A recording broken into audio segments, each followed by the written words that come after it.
سورہ روم میں اللہ تعالیٰ نے ایک بڑی عظیم پیشن گوئی کا تذکرہ فرمایا جو حضور کے زمانے مکرم میں ہی وہ پیشن گوئی پوری ہو گئی تھی۔ قرآن کریم کے یہ ان معجزات میں سے ایک معجزہ ہے کہ جو نبی کریم صلی اللہ علیہ وسلم کی حیات میں ظاہر ہوا، یعنی ایک واقعہ ہوا ہی نہیں تھا اور اس کی پیشن گوئی کر دی گئی،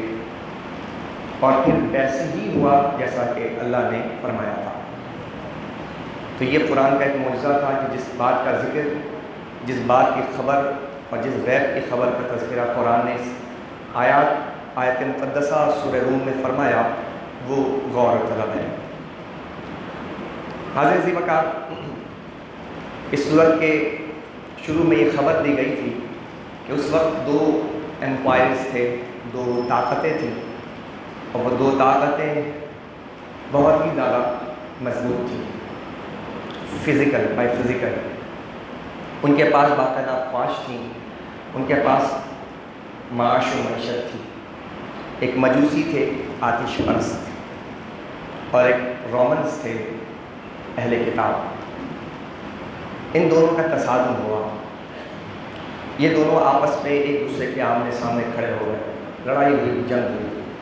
رومنس میں اور پرشینس کے اندر۔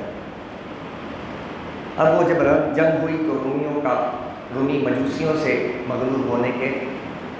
بعد، یعنی کہ اس جنگ کے نتیجے میں مجوسی غالب ہو گئے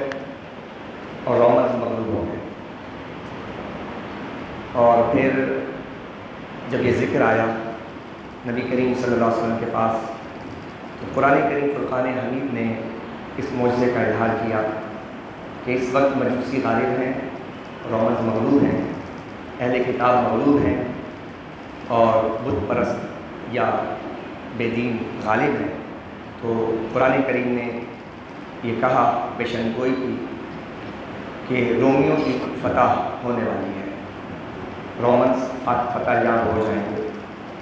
جبکہ ظاہری حالات کے اعتبار سے رومیوں کے پاس طاقت نہیں تھی،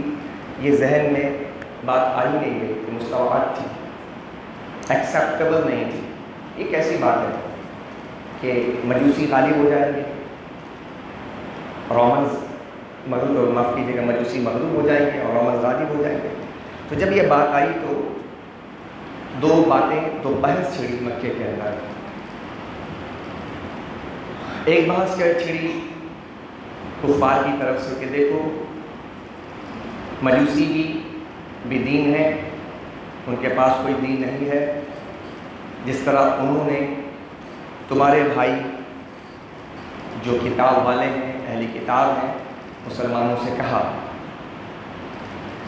تو جس طرح انہوں نے شکست دی نا مجوسیوں نے رومنز کو، عنقریب ہم بھی تمہیں ایسے شکست دیں گے۔ یہ بحث چھڑی مکے کے اندر۔ یہ بات ہوئی تھی دوسرے ملک کے اندر۔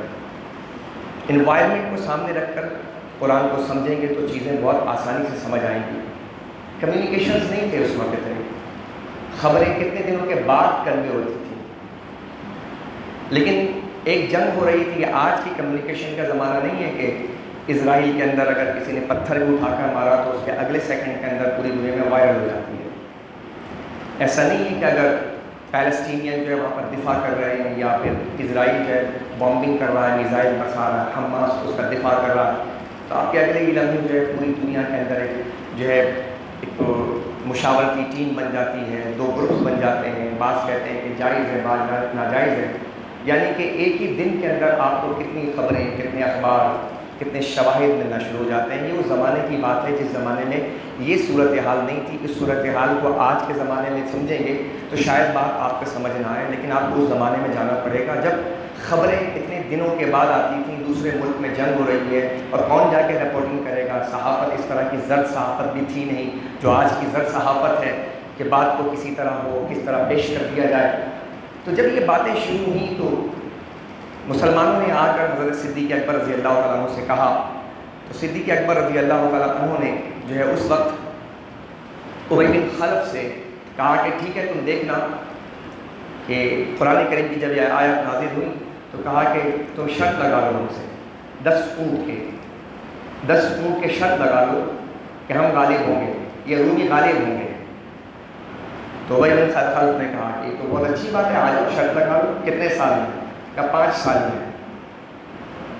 یہ کمیونیکیشنز ہو رہی تھی، یہ کانورزیشنز ہو رہی تھیں، یہ باتیں ہو رہی تھیں مکے کے اندر، اور لڑ کون سے رہے؟ 2 طاقتیں لڑ رہی تھیں جو اس وقت عرب میں ہی نہیں تھیں، عرب سے باہر تھیں۔ اور یہ گفتگو جب ہوئی رسول پاک صلی اللہ علیہ وسلم کے پاس جب آئی تو نبی کریم صلی اللہ علیہ وسلم نے حضرت ابوبکر صدیق رضی اللہ تعالیٰ عنہ سے کہا کہ تم نے جو ایام سال جو بیان کیا وہ کم بیان کیے ہیں، قرآن کریم نے جو بیان کیا ہے وہ زیادہ بیان کیا ہے، اس کو غور کرو۔ یہاں پر رک کر ایک سوال آپ سے کرنا چاہوں گا، یہ جو اہل ایمان بیٹھے ہیں میرے سامنے اور سوشل میڈیا کے ذریعے گفتگو ہو رہی تھی رومنس کی، گفتگو ہو رہی تھی پرشینس کی، تو اگر دین کا تقاضا صرف نماز پڑھنا ہے اور دین کا تقاضا فقط روزہ رکھنا ہے اور حج کرنا ہے، تو یہ کانورزیشن جو ہو رہی تھی یا یہ جو مکالمہ ہو رہا تھا یہ تو irrelevant تھا، اس میں دینی مقاصد تو کوئی بظاہر نہیں تھے، لیکن اس پر نبی کی انوالومنٹ یہ بتا رہی ہے کہ تم نے شاید دین غلط سمجھا ہے۔ کیونکہ اگر رسول پاک صلی اللہ علیہ وسلم کے پاس یہ irrelevant گفتگو ہوتی تو نبی کا منصب بتائیے کیا تھا کہ نبی اسی وقت روک دیتے، ابو بکر کون سی گفتگو کر رہے ہو، یہ دین کا تقاضا ہے ہی نہیں، رومی لڑ رہے ہیں، رومنز لڑ رہے ہیں، اس سے ہمارا کیا تعلق، پرشینز لڑ رہے ہیں، اس سے ہمارا کیا تعلق، لڑنے دو، پوائنٹ ٹو بی نوٹڈ۔ تو نبی کریم صلی اللہ علیہ وسلم اس وقت روکتے، آپ کا منصب یہ تقاضا کرتا ہے کہ اگر غلط ہو تو آپ خاموش نہیں بیٹھیں گے، یہ تقریر ہو جائے گی، کیونکہ حدیث بن جائے گی کہ حضور نے اس کا ساتھ دے دیا تھا جب حضور خاموش رہے تو یہ ایک بات سمجھایا جا رہا ہے کہ دین صرف تبلیغ کا نام نہیں ہے، دین صرف نماز روزے کا نام نہیں ہے، بلکہ جیو پالیٹکس کو پورے سامنے رکھ کر، مد نظر رکھ کر دین کے اقدامات، دین کے اقدار، دین کے اعتبار اور دین کو سمجھنے کی ضرورت پڑتی ہے، ورنہ تم اس میں سے خطرات سے بچ نہیں سکو گے اور مواقع ڈھونڈ نہیں سکو گے۔